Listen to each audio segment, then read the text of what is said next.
पहले तो मैं बहुत आभार व्यक्त करना चाहूंगा अखिलेश जी का। अभी भी नॉन स्टॉप चुनाव प्रक्रिया से सीधे यहां पर आ रहे हैं। आपका बहुत बहुत आभार। जोरदार तालियों से एक बार फिर से स्वागत करिए। बहुत धन्यवाद। जोरदार तालियां होनी चाहिए। बहुत धन्यवाद आपका।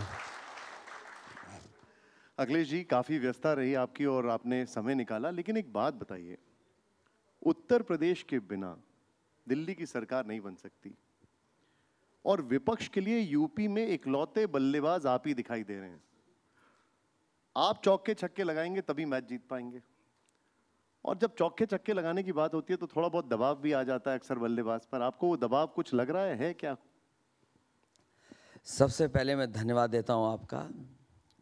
और उत्तर प्रदेश, क्योंकि सबसे ज़्यादा लोकसभा की सीटें यहाँ से आती हैं, तो उत्तर प्रदेश की जनता की जिम्मेदारी भी उतनी बड़ी बनती है। 80 लोकसभाएं हैं, 79 में हम लोग जीत रहे हैं, एक क्यूटो में हम मुकाबले में हैं।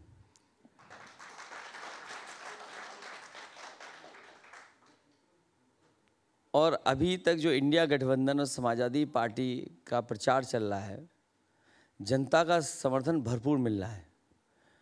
जनता में नाराज़गी है भारतीय जनता पार्टी के खिलाफ। और चौके छक्के का तो मुझे नहीं पता, लेकिन जैसे जैसे चरण आगे चुनाव बढ़ रहा है, जनता का गुस्सा उतना बढ़ता चला जा रहा है। आप देख लेना, जब ये चुनाव 7वें चरण में पहुंचेगा तो जनता का गुस्सा भी 7वें चरण पे इनके खिलाफ होगा। लगभग आधे चरण का चुनाव हो चुका है। देश भर में आपको क्या तस्वीर दिखाई दे रही है अभी? 4 चरणों के चुनाव में भारतीय जनता पार्टी और उनके सहयोगी लोग चारों खाने चित हो चुके हैं। और जो 400 पार का नारा दे रहे थे, वो अब 400 पार का नारा नहीं दे पा रहे हैं। लेकिन बाद में मुझे इंटरप्रिटेशन के माध्यम से पता लगा, कई साथियों ने बताया कि 400 पार वो इसलिए लगा रहे थे कि 543 सीटें हैं, 543, और 543 में 400 के बाद गिनती शुरू कर रही थी भारतीय जनता पार्टी। तो इसका मतलब है 143 सीटें जीत रही है वो केवल। और वो भी मैं समझता हूँ 143 तो नहीं जीत पा रहे होंगे। 140 करोड़ की जनता इनको 140 सीटों के लिए तरसा देगी, देखिएगा आप। लेकिन एक बात बताइए, आपसे ज्यादा सीटें तो राहुल गांधी दे रहे हैं उनको। वो 150 कह रहे हैं। वो तो ये गठबंधन है, तो गठबंधन में अपनी अपनी भूमिका निभा रहे हैं हम लोग। अमित शाह जी ने ये कहा कि अभी तक जितने चरण हुए हैं उनको ऑलरेडी 270 मिल चुकी हैं और 7 चरण होते होते 400 पार होगा। देश के बड़े मंत्री हैं, आज ही आप पार्टी के मुख्यमंत्री जी आए थे, वो बता रहे हैं कि अगले प्रधानमंत्री वही बनने जा रहे हैं। तो हो सकता है हम लोगों पे गिनती दूसरी है, उनके पास अपने प्रधानमंत्री बनने के लिए गिनती होगी, लेकिन ये गिनती होनी नहीं है, जनता कभी स्वीकार नहीं कर सकती। अच्छा, आपकी तरफ से तो बड़ी अच्छी बल्लेबाजी चल रही है। मैं इसलिए पूछ रहा हूं क्योंकि आप क्रिकेट तो वाकई में अच्छा खेलते हैं, बहुत अच्छा खेलते हैं, लेकिन वो जो दूसरे नॉन स्ट्राइकिंग एंड पर हैं, जिनको आप स्ट्राइक रोटेट करते हैं, मैं बात कर रहा हूं कांग्रेस की, उनका आपको यूपी में क्या प्रदर्शन दिखता है? शुरुआती दौर में जो इंडिया गठबंधन बना, ये सच्चाई है कि समाजवादी पार्टी का संगठन है। समाजवादी पार्टी बहुत दिनों से लगातार जनता के बीच में और अपना संगठन ठीक करने के लिए काम कर रही है। लेकिन गठबंधन बनने के बाद ये जनता का चुनाव हो गया है, तो समाजवादी पार्टी कांग्रेस का उतना संगठन मजबूत नहीं है। लेकिन जिस समय इंडिया गठबंधन बन गया है, ये जनता का गठबंधन है, और जनता का गठबंधन और जनता चुनाव लड़ रही है इस बार भारतीय जनता पार्टी के खिलाफ। तो इसलिए कौन दल कहाँ मजबूत है, कितना मजबूत है, अब वो विचार करने की बात नहीं है। अब ये सवाल आएगा कि कौन कितनी सीटें जीत के जा चुका है। 79 सीटें हम लोग जीत रहे हैं, एक में मैंने कहा अभी क्यूटो में लड़ाई में है। अच्छा अखिलेश जी, ये क्यूटो है क्या? क्यूटो क्या है? ये क्योटो एक सिटी है जहाँ से प्रधान सांसद जी चुनाव लड़ रहे हैं, तो वो तो शायद वाराणसी है, बनारस है। लेकिन उत्तर प्रदेश के लोग और बनारस के लोग उनका प्रचार क्योटो कह के ही करेंगे। ये बताइए कि आपकी रणनीति की अगर मैं बात करूं तो बीजेपी का ये कहना है कि आपके कई सारे दांव फेल हो गए और उसके बाद अब आप आ गए हैं पीडीए के दांव पर। ये पीडीए हमारा पुराना नारा रहा है। समाजवादियों ने आज से नहीं बहुत पहले नारा दिया था। इधर जब से संविधान को खतरा पैदा हुआ है और समाजवादी पार्टी ने अपने परिवार को बढ़ाना शुरू किया है, तो पीडीए नारा हमारा केवल नारा नहीं है, बल्कि समाजवादी परिवार बड़ा कैसे हो, एनडीए जो अलायंस में है उनका मुकाबला कैसे किया जाए, तो पीडीए हमारा स्ट्रेटजी का पार्ट है। और पीडीए हमारा जनता के बीच का गठबंधन है। ये जो लड़ाई हमारी रही है बहुत पुरानी समाजवादियों की, क्या उन लोगों को हक और सम्मान मिले, आबादी में जो ज़्यादा हैं, आबादी में जिनकी संख्या बहुत बड़े पैमाने पर, वही पीडीए परिवार है। तो ये पीडीए परिवार से घबराए हुए हैं, तभी ये परिवारवाद बोल रहे हैं। अब केशव मौर्य जी इसी मंच पे थोड़ी देर पहले थे, उनका ये कहना था कि पीडीए का जो फुल फॉर्म है सपा के लिए वो है परिवार डेवलपमेंट अथॉरिटी। आपकी इस पे टिप्पणी? वो इतना ही पढ़े लिखे हैं।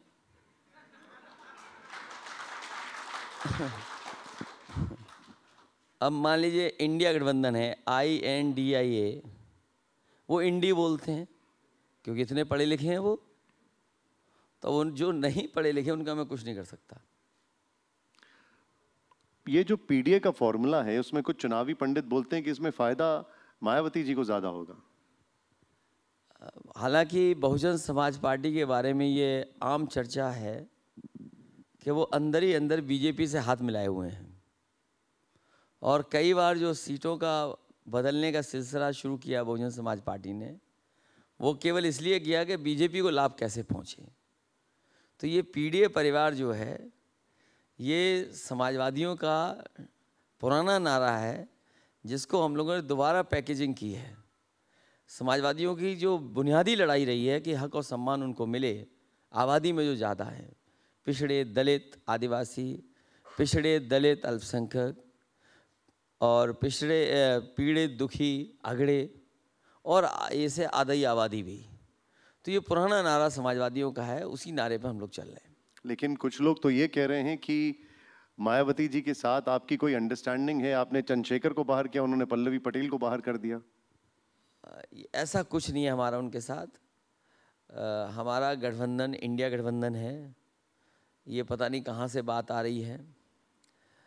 हमारा तो गठबंधन जनता से है और सबसे खुशी की बात तो ये है कि इस बार बहुजन समाज के लोग पूरे के पूरे इंडिया गठबंधन के साथ खड़े दिखाई दे रहे हैं, समाजवादी पार्टी के साथ खड़े दिखाई दे रहे हैं, क्योंकि जिस तरीके से लोकतंत्र बचाने के लिए वो आगे निकल पड़े हैं, संविधान बचाने की जो लड़ाई है उसमें हम समाजवादियों का वो साथ दे रहे हैं।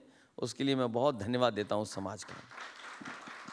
लेकिन अखिलेश जी, ये सवाल इसलिए ज़्यादा मैंने पूछा आपसे क्योंकि इंडिया गठबंधन की कुछ बैठकों में चंद्रशेखर जाते हुए दिखाई दे रहे थे। फिर ये बात आई सामने, ऐसा कहा जाने लगा कुछ लोगों की तरफ से कि अखिलेश जी को पसंद नहीं थे इसलिए बाहर हो गए। हमारी पसंद नापसंद नहीं हो सकती है। कई बार बीजेपी वाले भी सवाल ऐसे ही हमसे पूछवाते हैं। ये मुझे लग रहा है कि जिसका दाना उसका गाना, उस तरह का सवाल लग रहा है मुझे तो। और ये सवाल आपका सवाल नहीं है, ये बीजेपी वाले हमसे पूछ रहे हैं। मुझे ये बताइए कि मायावती जी ने जो कई सीटों पर अपने उम्मीदवार बदले, इससे किसको फायदा हुआ? बीजेपी को। वो देख रही हैं, बहुजन समाज के लोग देख रहे हैं कि संविधान बचाने के लिए वो हमारे साथ हैं। इस बार बहुजन समाज के लोग अपना वोट खराब नहीं करेंगे, संविधान बचाने के लिए इंडिया गठबंधन की मदद करेंगे। मतलब आप ये कह रहे हैं कि बीएसपी और बीजेपी एकदम साथ हैं? हालांकि जो पिछले कई चुनाव मैंने देखे हैं तो वो चुनाव ऐसे ही दिख रहे हैं कि जहां पर दोनों का कहीं ना कहीं साथ रहता है। लेकिन कुछ सीटों पर शायद आपको भी फायदा हो रहा है, जैसे मेरठ की सीट है। कहाँ पे? मेरठ। मेरठ हमारा संगठन लड़ रहा है, हमारा प्रत्याशी वहाँ लड़ा है। बहुजन समाज पार्टी से इससे क्या लेना देना उससे? वो हमारा प्रत्याशी है, समाजवादी पार्टी का प्रत्याशी है, इंडिया गठबंधन का प्रत्याशी है। जौनपुर की बात करते हैं, उसकी चर्चा बहुत ज्यादा चल रही है। जब तक धनंजय सिंह जी की पत्नी बीएसपी के टिकट पर मैदान में थी, ऐसा लग रहा था कि समाजवादी पार्टी सीट निकाल लेगी, लेकिन अब लग रहा है कि मामला फंस गया है। कोई मामला नहीं फंसा है, गणित एकदम साफ है, अंकगणित एकदम साफ है। ये बस बीजेपी ने जो केमिस्ट्री का तैयार की है, ये कई बार जो पुरानी कहावत है, जो दूसरों के लिए गड्ढा खोदते हैं वो अब एक दिन अपने आप उसी में गिरते हैं। तो ये बीजेपी जो साजिश और षड्यंत्र का खेल खेल रही है, डरा के, धमका के, किसी को लालच दे करके, किसी को जेल भेज करके, कमाल तो ये है, यही तो बात हम लोग कहते रहे हैं कि लोकतंत्र को खतरा है, संविधान को खतरा है। बीजेपी को सूट कर रहा था तो जेल भेज दिया गया, बीजेपी को सूट कर रहा था कि जेल से बाहर आ जाओ, ये बीजेपी को सूट कर रहा है कि ये टिकट बदल दी जाए। तो जो बीजेपी को अच्छा लग रहा है वो सब हो रहा है, और ये प्रदेश और देश और जौनपुर की जनता भी देख रही है। लेकिन जौनपुर समाजवादियों के साथ है, गठबंधन के साथ है। जब परिणाम आएगा तो आप देखिएगा कि जौनपुर की ऐतिहासिक जीत होगी, न केवल जौनपुर की बल्कि आसपास की जितनी भी लोकसभाएं हैं जहां एक जगह लड़ाई है, उसके अलावा सब इंडिया गठबंधन जीतने जा रहा है। ऐसा कहा जा रहा है कि दोनों को अप्रोच किया गया, धनंजय को भी और राजा भैया को भी, लेकिन वो बीजेपी की तरफ चले गए और ये न्यूट्रल है। मेरे पास इतना टाइम नहीं है कि अंदर क्या चल रहा है, कौन साजिश, कौन षड्यंत्र कर रहा है। हम प्रचार करते हैं और फिर प्रचार करते हैं। अच्छा, आपकी राजा षड्यंत्र हमें नहीं पता कि कौन षड्यंत्र कर रहा है। जिन्हें फुर्सत है, जिन पे समय है, जिन पे पैसा है, जिन पे सरकार है, जिन पे ताकत है, वो षड्यंत्र के बहाने जीतना चाहते हैं। लेकिन इस बार जनता देख रही है, कोई भी षड्यंत्र नहीं चलेगा। जनता भारतीय जनता पार्टी को हराने का काम कर रही है। अखिलेश जी, क्या राजा भैया से जो तलखी थी वो दूर हो गई है? देखिए, ये बेबुनियाद सवाल है। राजनीति में कौन क्या कर रहा है, मैंने आपसे कहा कि हमें फुर्सत ही नहीं है। हम अपने प्रत्याशियों को देख रहे हैं, हम अपना क्षेत्र देख रहे हैं, हम प्रचार कर रहे हैं। इतनी गर्मी, इतनी धूप, इतने खराब मौसम में जो चुनाव बीजेपी ने कराया है, इसलिए भी बीजेपी चुनाव हारेगी, देखिएगा आप। हमारे साथ इसी जगह पर रामगोपाल जी थे। अखिलेश जी, इसी जगह पर रामगोपाल जी थे। उन्होंने कहा कि जो वोट नहीं पड़ रहा है वो बीजेपी का वोटर है, वोट नहीं डाल रहा है। तो उन्हें, अब ये मैं नहीं कह रहा हूँ, मैं केवल इतना कह रहा हूँ कि समाजवादी पार्टी के कार्यकर्ता, धूप हो, गर्मी हो, भूखे हो, प्यासे हो, पुलिस प्रशासन सरकार कितना भी रोकने की कोशिश कर रही है, हमारा कार्यकर्ता घूम फिर करके वोट डाल के आ रहा है। ये सबसे खुशी की बात है। और मैं आपके चैनल के माध्यम से अपील करूंगा कि बीजेपी के लोग और बीजेपी सरकार का सहारा लेकर के लगातार कोशिश कर रही है कि वोट ना पड़े, प्रशासन को आगे कर रही है, पुलिस को आगे कर रही है। और देखिएगा, चुनाव बढ़ेगा आगे, ये समाजवादी पार्टी के बूथ पे ज़्यादा पुलिस लगाएंगे, ज़्यादा फोर्स लगाएंगे। तो ये साजिश चल रही है। लेकिन मैं अपना कार्यकर्ता और पार्टी के नेता और संगठन के लोगों को कहूँगा कि कैसे भी जाकर के वोट डाल के आएँ। वोट से ही बीजेपी हारेगी और इस बार वोट से ही हम लोग इनको हराने जा रहे हैं। आपने अभी बात की कि एक अंडरस्टैंडिंग दिखाई देती है बीएसपी और बीजेपी में। इसी का एक कंटिन्यूएशन में सवाल मैं पूछूंगा आपसे। आकाश आनंद ने जैसे ही बोलना शुरू किया बीजेपी पर, मायावती जी ने न सिर्फ उनको चुप कर दिया, उनको बैठा दिया, बल्कि उनका उत्तराधिकारी का तमगा भी छीन लिया। वैसे मैं आपको बताऊं, उन्होंने कहा बहुत अच्छा था, उनको दोबारा भाषण देकर के वही बात दोबारा कहनी चाहिए। मैं उस नौजवान को बधाई देता हूं, कम से कम उनसे हिम्मत कर करके भारतीय जनता पार्टी के बारे में कुछ तो अपने विचार अच्छे रखे। लेकिन मायावती जी कह रही हैं कि वो इमेच्योर हैं, अपरिपक्व हैं। मैं समझता हूँ वो नौजवान है जो ये समझता है कि नफरत की राजनीति ना हो, और जिस तरह ये भारतीय जनता पार्टी के लोग झगड़ा लगाते हैं, जिस तरीके से Bharatiya Janata party negative narrative create करती है, तो ये जो बातें रखी हैं एकदम सही रखी है उन्होंने। उन्हें दोबारा मौका मिलना चाहिए प्रचार करने के लिए। हमने देखा है आपको कि आप बहुत यूथ सेंट्रिक अप्रोच रखते हैं हमेशा, तो क्या आपको आकाश आनंद में बीएसपी का भविष्य दिखता है? ये तो बहुजन समाज तय करेगा, उनकी पार्टी के संगठन के लोग तय करेंगे उन्हें जिम्मेदारी कितनी जल्दी मिलने जा रही है। लेकिन अगर अभी आपका जल्दी मिल जाएगी जिम्मेदारी तो वो कुछ काम कर सकेंगे, अपने जो प्रत्याशी हैं उनके लिए प्रचार कर सकेंगे। तो मैं तो कहूँगा कि उन्हें जिम्मेदारी दे करके उन्हें फिर मैदान में जाना चाहिए। क्या आपको वो इमेच्योर लगे कहीं से? फील्ड में ही चीज़ें सीखी जाती हैं, और जब फील्ड में रहेंगे तो अपने आप सीख जाएंगे। अच्छा अखिलेश जी, आपने कई सीटों पर उम्मीदवार बदले, ये कंफ्यूजन था या स्ट्रैटेजी? बीजेपी को परेशान करने के लिए। कैसे, जैसे अगर कुछ उदाहरण दे पाए आप? जहाँ जहाँ तय किया बीजेपी की हालत खराब हो गई वहाँ। कोई एक सीट जहां पर चुनाव हो चुका हो, आपने ये स्ट्रैटेजी के बारे में बताया? आपने देखा नहीं मेरठ के प्रत्याशी जाने के बाद क्या ट्वीट किए थे? मेरठ के प्रत्याशी हारने गए, वो पहले ही स्वीकार कर ली उन्होंने हार, और स्वीकार हार कर करके सोचो क्या लिख करके चले गए थे वो ट्वीट। बाद में सुना है कि उन्हें डिलीट करना पड़ा। आप कन्नौज पर आते हैं, चुनाव हो चुका है, क्या रिपोर्ट आ रही है वहां से? समाजवादी पार्टी अभी तक के सबसे अच्छे वोटों से कन्नौज जीतने जा रही है। एक आरोप लगाया गया कि अखिलेश यादव जी हर घटना को जाति से जोड़ देते हैं, जाति पर ही चुनाव चाहते हैं, और वो मैनपुरी में महाराणा प्रताप की प्रतिमा वाला मामला हो या कन्नौज में मंदिर वाला मामला हो। मैं बात समझ नहीं पाया, दोबारा पूछो मुझसे आप। अखिलेश जी अब हर घटना को जाति से जोड़ देते हैं, ये बीजेपी ने कहा, चाहे वो मैनपुरी में महाराणा प्रताप की प्रतिमा वाला मामला हो या फिर कन्नौज में मंदिर वाला मामला हो। ये मैं समझता हूँ आपको आधी अधूरी जानकारी है। आप प्लीज बताएं। समाजवादियों ने कभी भी जात के आधार पर कोई बात नहीं रखी, और ना मैंने उस पर टिप्पणी की। चुनाव था हमारा, इसलिए मैंने कोई टिप्पणी नहीं की। लेकिन जिस तरीके का वहाँ पर भारतीय जनता पार्टी के लोगों ने काम किया है, आज के समय पे कोई कल्पना नहीं कर सकता। एक तरफ तो वो हमारे प्यारे मोहन मुख्यमंत्री जी हैं, उन्हें जगह जगह घुमा करके वोट मांग रहे हैं, और उन्हीं के भाजपा के लोगों ने सोचो क्या कहा था। इस चैनल पे मैं नहीं कह सकता हूँ, बहुत प्रतिष्ठित और नेशनल चैनल है। क्या आप किसी जाति को इस तरह गाली दे सकते हैं? क्या इस तरह से आपका व्यवहार हो सकता है?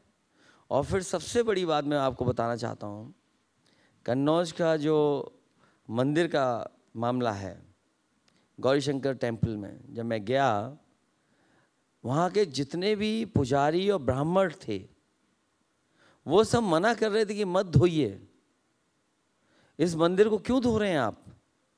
वहाँ के जो पुजारी हैं, जब मैं पहला चुनाव लड़ा था तब भी उन्होंने मेरी पूजा कराई थी। जब भी मैं गया हूँ मंदिर में, उन पुजारी से मैं मिला हूँ, वो ब्राह्मण बहुत प्रतिष्ठित हैं।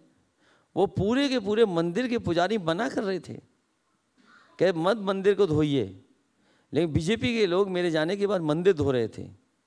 और ये बीजेपी की मानसिकता कोई हम लोगों ने पहली बार नहीं देखी है। यहाँ पर मुख्यमंत्री आवास भी उन्होंने इसी तरीके से धोया था। तो इस बार भारतीय जनता पार्टी को जनता धोने जा रही है, इतना धोएगी वोटों से, इतना धोएगी वोटों से। और देखिए कन्नौज में क्या धुलाई हुई है उनकी वोटों से। वो कह रहे पुलिस हमसे मिली हुई है। बताइए, जब हार गए बीजेपी वाले तो कह रहे हैं कि पुलिस समाजवादियों से मिली हुई है। इन बीजेपी वालों को अगर कोई निष्पक्ष अधिकारी काम करे, अगर निष्पक्ष काम भी करता है कोई अधिकारी, तो कहते हैं विपक्ष से मिला हुआ है।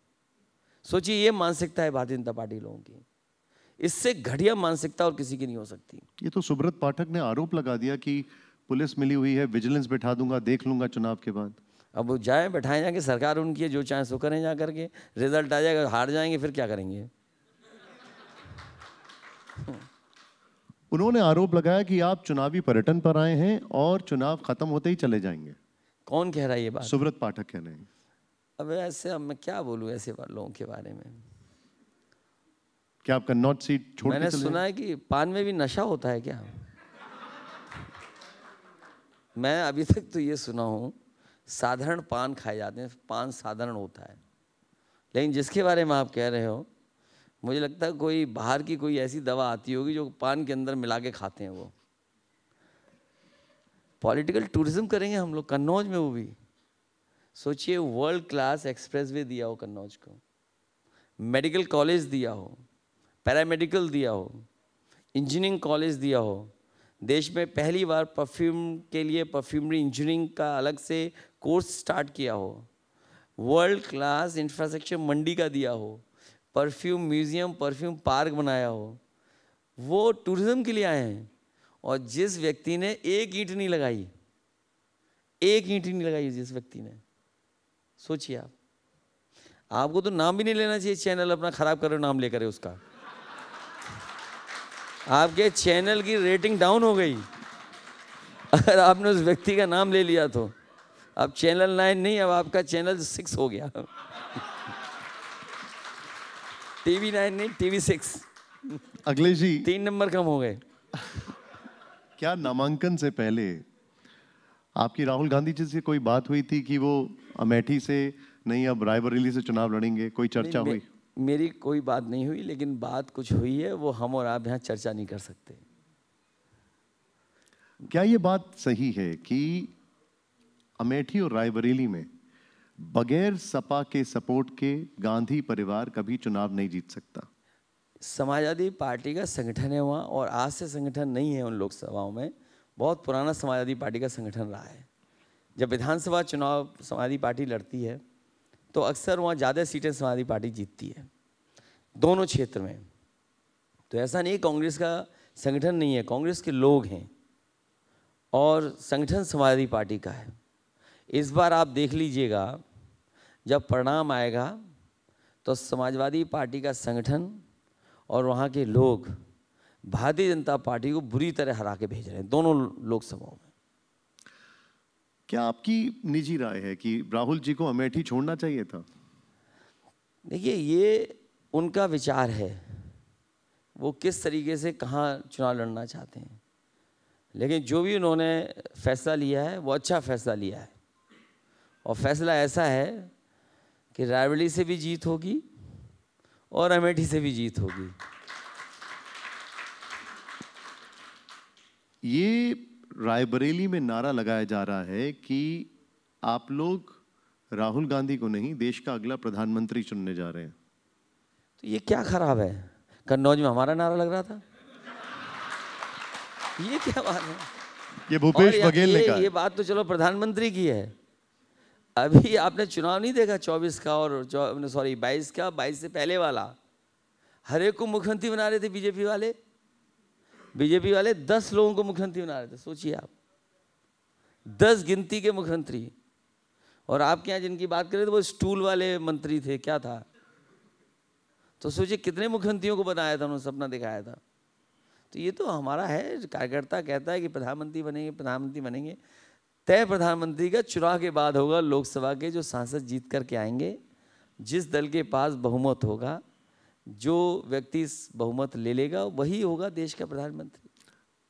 रामगोपाल जी यहाँ पर थे, मैंने उनसे बड़ा स्पष्ट सवाल पूछा और उन्होंने बोल दिया कि मेरे मन की बात तो यह है कि मैं चाहता हूं कि अखिलेश प्रधानमंत्री बने।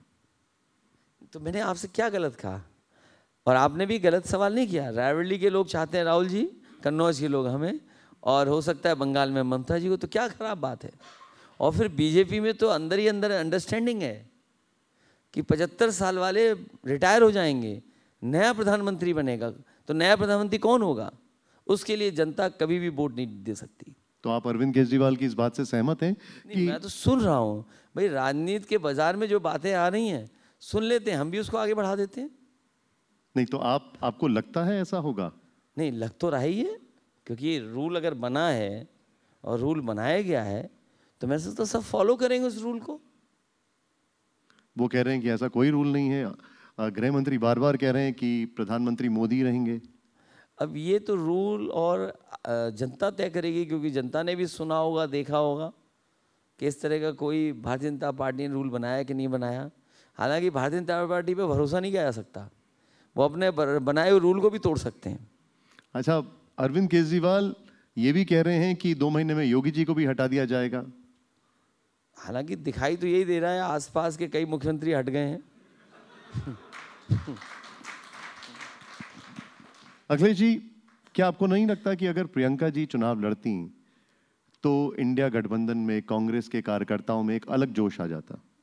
ये कांग्रेस का अपना फैसला है, उसके बारे में मैं क्या कह सकता हूँ। आपकी निजी राय में जानना चाह रहा हूँ। हमारी कोई राय नहीं है, हम तो अपने घर परिवार के लोगों को लड़ा रहे हैं सबको।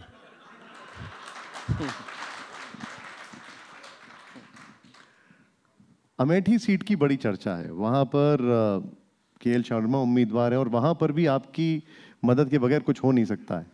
अब देखिए, ऐसा है, बीजेपी की हार इसी में हो गई कि जिस प्रजापति को इन्होंने जेल भेजा झूठे मुकदमे लगा के और हमारी पार्टी को बदनाम किया, मैं आज आपके सामने और आपके टीवी चैनल पे बड़ी जिम्मेदारी के साथ कह सकता हूँ कि प्रजापति को झूठा फंसाया गया। और बीजेपी के लोग तो ऐसे किसी को फंसा दें, अभी ऐसो भेज दें, हम और आप बंद हो जाएं जेल में, क्या कर लोगे हम और आप? हाँ, ऐसा काम करते हैं वो लोग। प्रजापति को झूठा फंसाया और प्रजापति का नाम लेकर के आपके हर चैनल पे स्टोरीज होंगी, आर्काइव में सब स्टोरीज हैं, चाहे वो एनडीटीवी हो, आज तक हो, आपका नेटवर्क 18 हो, इंडिया टीवी हो, देश के जितने भी चैनल हों, जितने भी मीडिया हाउसेस हैं, आज मुंह बंद क्यों हो गया उनका? कि जब प्रजापति के परिवार को बीजेपी ने अपने साथ रख लिया, क्योंकि उन्हें चुनाव जीतना है। इसलिए एक बेईमान विधायक हमारा, सुनने में आया है, पहले कांग्रेस से भी पैसा लिया, हालांकि आरोप मैं क्यों लगाऊं, लेकिन ऐसा है, षड्यंत्रकारी विधायक जो हमें भी छोड़ के चला गया, उसको क्या लालच दिया होगा सोचिए आप। तो इसी से लगता है कि बीजेपी हारी हुई है। और एक हमारे बगल में पीछे बैठता था विधायक, उस समय पे आरएसएस की सूचना देता था मुझे, तो मुझे लगता था बड़ा अच्छा आदमी है, भरोसे का आदमी है, और सोचो मेरे पीछे बैठे बैठे बीजेपी में चला गया। तो इससे पता लगता होगा कि बीजेपी कितनी घबराई हुई है। आप बताइए, प्रजापति के परिवार को बदनाम किया कि नहीं किया? आप भी जिस चैनल में रहे होंगे, हो सकता है आपने भी स्टोरी की हो प्रजापति के खिलाफ, मैं देखूंगा आर्काइव में, दूंगा, ढूंढूंगा आपके नाम से। आप और एक विधायक हमारा तोड़ लिया, अब क्या लालच दिया होगा मुझे ही नहीं पता, लालच दे करके तोड़ लिया उसको। तो सोचो कितनी घबराई हुई बीजेपी अमेठी से। तो आप सोचिए, घबराए हुए हैं वो लोग। ये घबराहट है या कोई स्ट्रैटेजी है? क्योंकि वो कहते हैं कि क्या स्ट्रैटेजी होगी? जिस प्रजापति को गाली दे रहे थे आप, हमें बदनाम कर रहे थे, जेल भेज दिया जिसको झूठे मुकदमे में लगा के, ये कोई स्ट्रैटेजी है? नहीं, मैं इसलिए पूछ रहा हूं, जैसे इंदौर में कांग्रेस के जो प्रत्याशी थे वो नॉमिनेशन से एक दिन पहले बीजेपी में चले जाते हैं, उनका ये कहना है कि दूसरी तरफ वाले लोग घबराए हुए हैं, वो हमारी तरफ आ रहे हैं। सरकार दे दो, कितने निर्विरोध कराने में करा दूंगा निर्विरोध। ये कोई बात हुई? एक चीज आपसे समझने की बहुत जरूरत है कि अभी जब मोदी जी का नॉमिनेशन हुआ तो हमने देखा पूरा एनडीए अलायंस के जितने भी लोग हैं सब वहां पर पहुंचे।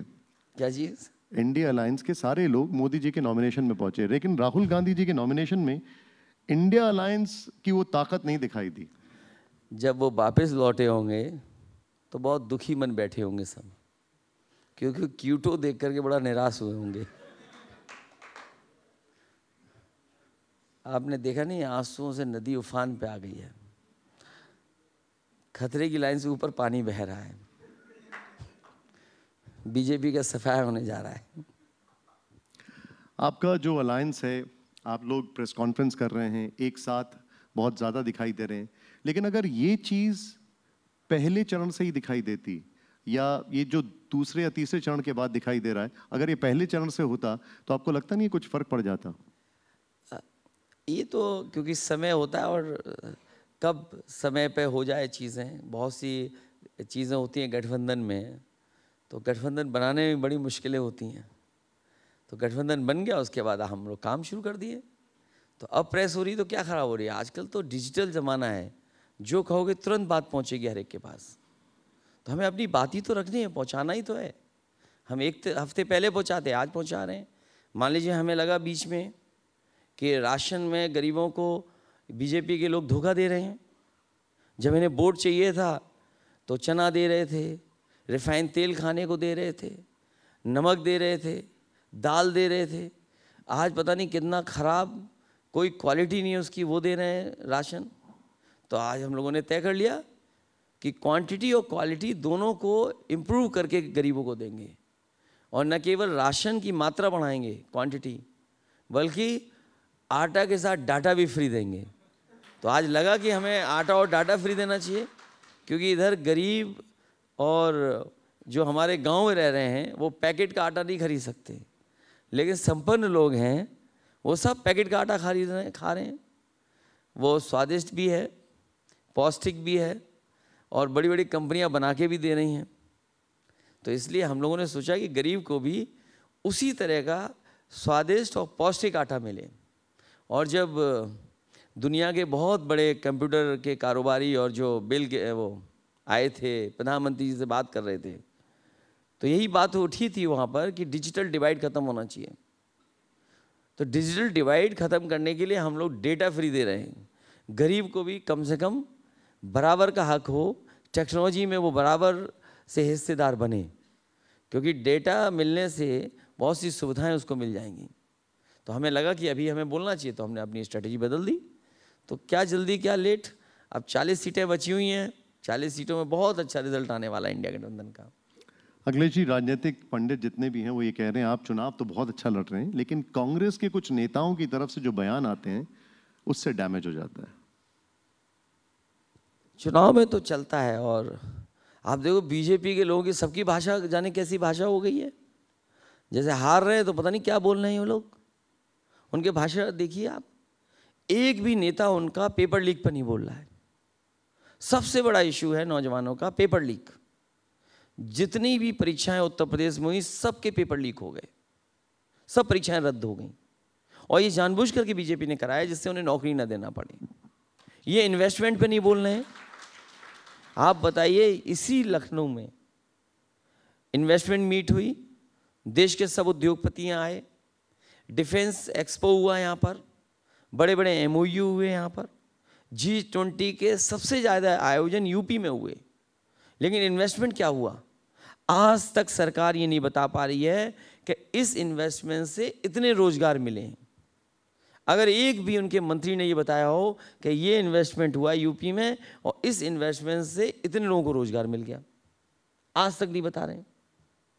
उनके भाषण देख लीजिए, वही पुरानी कहानी और वही घिसे पिटे डायलॉग जो कोई सुनना नहीं चाहता, और वही नफरत की राजनीति, वही उनका अपना कोशिश है कि नेगेटिव नैरेटिव के बारे में बात हो, वही नैरेटिव क्रिएट करना चाहते हैं, लेकिन जनता स्वीकार करने वाली नहीं है। लेकिन आपने पेपर लीक का जिक्र किया, ये तो अशोक गहलोत की सरकार में भी हुआ था। हमें क्या मतलब है राजस्थान से? हमें मतलब ये है कि यहाँ के लोहिया इंस्टीट्यूट में और आपके पीजीआई में और तमाम में राजस्थान के बच्चे सबसे ज़्यादा नौकरी पा गए। ये कैसे हो गया बताइए? आप इसका जवाब हो आपके पास बता दो, या बीजेपी के पास जवाब हो तो बता दें। यहाँ लोहिया इंस्टीट्यूट, तमाम मेडिकल कॉलेज में और सैफई में सब राजस्थान के बच्चे हो गए। हम इसमें भेदभाव नहीं कर रहे हैं, लेकिन सवाल यह है कि एक ही कोचिंग के इतने बच्चे कैसे नौकरी पा गए? आप लिस्ट मंगवा लीजिए लोहिया इंस्टीट्यूट की, आप लिस्ट मंगवाइए सैफई मेडिकल कॉलेज की, ये आपको नहीं पता होगा। आपने अभी नेगेटिव कैंपेनिंग की बात की। प्रधानमंत्री मोदी जी ने कहा कि मैं कभी भी हिंदू मुसलमान नहीं कर सकता, ये मेरा संकल्प है। ये तो बीजेपी वालों को किसी को नहीं बोलना चाहिए बात। उन्होंने कहा कि अगर मैं कभी ऐसा करूंगा तो सार्वजनिक जीवन से बाहर हो जाऊंगा। अब मैं कुछ नहीं कह सकता, बस चुप ही रह सकता हूं मैं बस। ये आप लोगों की तरफ से कहा जा रहा है कि अगर 400 सीटें आई तो संविधान बदल जाएगा, 400 सीटें आई तो रिजर्वेशन चला जाएगा। ये आप लोग किस आधार पर कह रहे हैं? ये सच्चाई है कि संविधान बदलने के लिए ही ये 400 सीटें मांग रहे हैं। जब इनकी पोल खुल गई तो अब ये 400 पार से भाग रहे हैं। इनके सांसद प्रत्याशी जो हैं फैजाबाद के, उनका स्टेटमेंट ऑन रिकॉर्ड है। उन्होंने कहा कि संविधान बदलने के लिए हमें 400 सीटें चाहिए होंगी। इसी तरह मेरठ के उनके प्रत्याशी हैं, उनका भी स्टेटमेंट इसी तरह का मिलता जुलता रहा। इसी तरह कर्नाटक के उनके प्रत्याशी थे, उनका भी यही कहना था। राजस्थान से भी यही बात आ रही थी। और पहले भी ऐसे कई उदाहरण हैं जहां आरक्षण मिल ही नहीं रहा। आप मान लीजिए पूरा एयरपोर्ट अथॉरिटी ने प्राइवेटाइज कर दिया, जिसमें हजारों पिछड़े वर्ग, दलित, आदिवासियों को नौकरी मिल जाती। आज बताइए प्राइवेटाइज हो गया, क्या उसमें आरक्षण है? जो बैंकें हैं, जो डुबा दी बैंकें इन्होंने, इलाहाबाद बैंक इकलौती बैंक थी यूपी की, वो भी मर्ज कर दी। पता नहीं कौन सा नाम हो गया उसका। और बहुत सारी संस्थाएं जब प्राइवेटाइज हो जाएंगी तो उसमें आरक्षण कहाँ है? मान लीजिए इस देश का सबसे बड़ा समूह टाटा है जो नौकरी देता है, क्या उसमें आरक्षण है? तो जब प्राइवेट हो जाएगा तो आरक्षण नहीं होगा। भारतीय जनता पार्टी की कोशिश है कि हर चीज बेच दी जाए, और जब बेच दी जाएगी तो फिर आरक्षण अपने आप खत्म हो जाएगा। प्रधानमंत्री खुद ये कह रहे हैं कि संविधान कभी नहीं बदला जाएगा।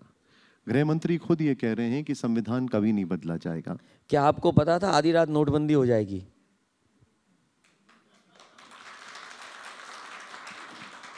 क्या आपको पता था कि अग्निवीर व्यवस्था आ जाएगी, 4 साल की टेम्परेरी नौकरी? उनका ये कहना है कि जिस देश में इतनी जबरदस्त जुडिशरी हो, मीडिया हो, खुद उन्होंने हमसे बातचीत में कहा कि मैं कभी भी संविधान के बारे में बदलने के बारे में सोच भी नहीं सकता हूं। वैसे 4 जून आपके लिए भी दिवस आ रहा है, आप उस दिन खुश हो सकते हैं। फ्रीडम ऑफ प्रेस दिन होगा उस दिन।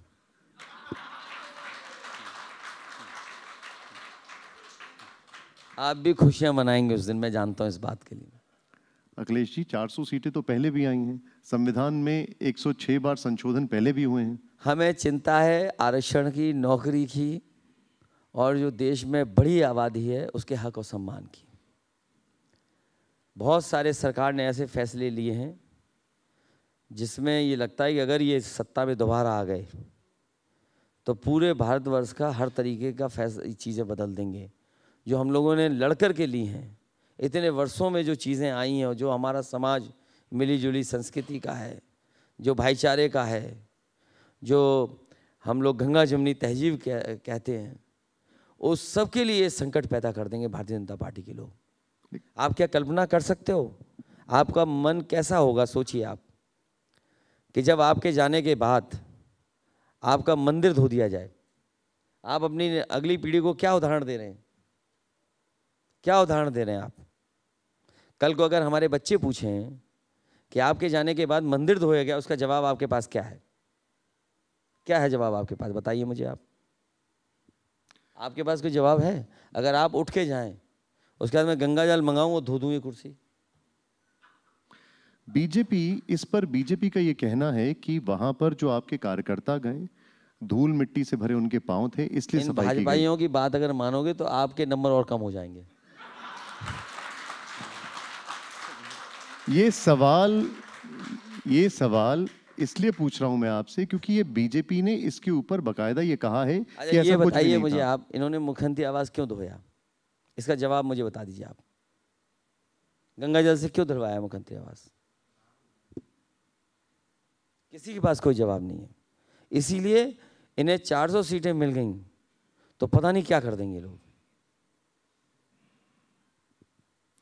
बीजेपी का ये कहना है कि आरक्षण का मुद्दा लेकर आते हैं, वो कहते हैं कि इंडिया गठबंधन SC/ST के आरक्षण को छीनकर मुसलमानों में बांटना चाहते हैं।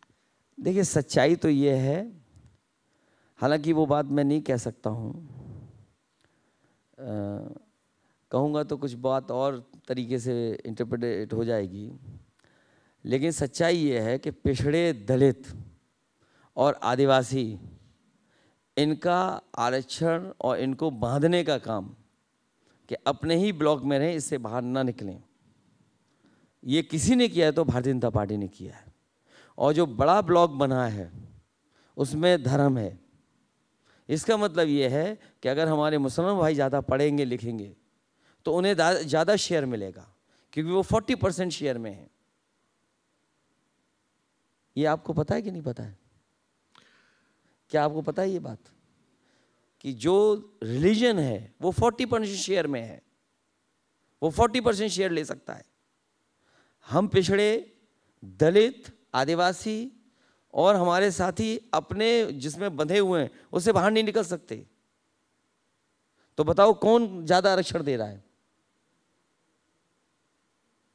नहीं बात समझ में आई? उनका ये कहना है, मैं आपसे सवाल ये पूछ रहा हूं अखिलेश जी, उनका ये कहना है कि हम धर्म के आधार पर आरक्षण की बात नहीं करते। मैं ये जानना चाहता हूं कि जो आज आरक्षण की व्यवस्था है उसमें क्या है, किसको कितना मिल रहा है,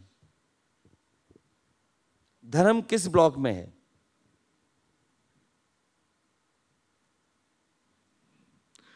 अखिलेश जी, मेरा आपसे सवाल यह है कि संविधान में धर्म के आधार पर कोई इजाजत नहीं देता है आरक्षण की। नहीं है, मैं जानता हूं, ये बात मैं जानता हूं। इसीलिए तो मैं ये कह रहा हूं कि जाति जड़ना हो और जाति जड़ना कर करके किसकी कितनी आबादी उसको उस हिसाब से हक और सम्मान मिले। ये तो लड़ाई बड़ी है और उसके लिए लड़ रहे हैं हम लोग।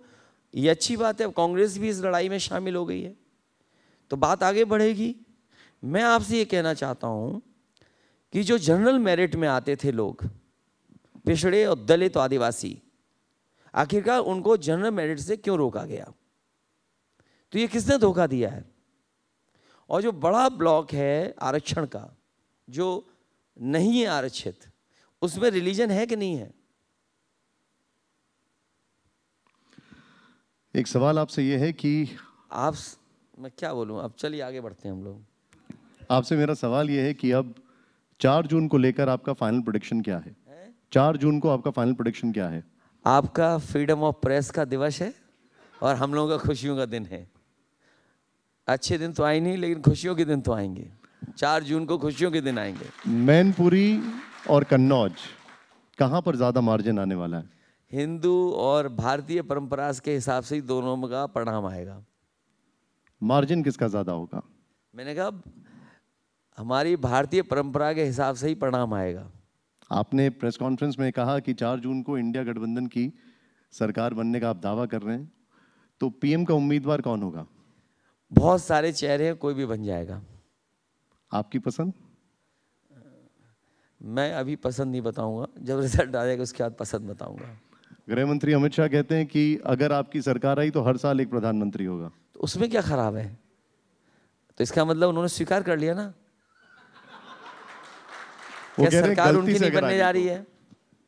इसका मतलब उन्होंने मन ही मन स्वीकार कर लिया है कि अब उनकी सरकार बनने वाली नहीं है। अखिलेश जी, बहुत बहुत शुक्रिया, आपने हमारे लिए समय निकाला। बहुत बहुत आभार। Thank you. Thank you very much.